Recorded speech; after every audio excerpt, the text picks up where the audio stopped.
Ya kontribusi masyarakat Indonesia itu besar sekali. Makanya aku selalu bilang, aku di sana bukan sebagai apa-apa, aku kurir dan I just get things done gitu loh.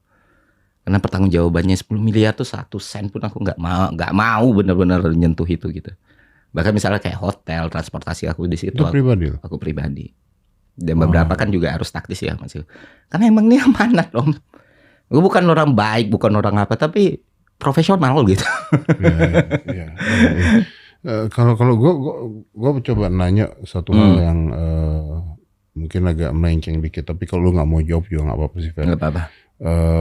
Di situ kan tadi lu katakan bahwa TNI, Polri semuanya ngebantu lu ya? Iya. Ngebantu lu ya. Oke. Kalau konteksnya, gue nggak bicara TNI Polri. Kalau konteksnya mungkin dari pemerintah atau dari sisi lain atau siapapun itu, mau volunteer mau apa, ada nggak oknum yang malah mau menghambat? Pertanyaan Om ini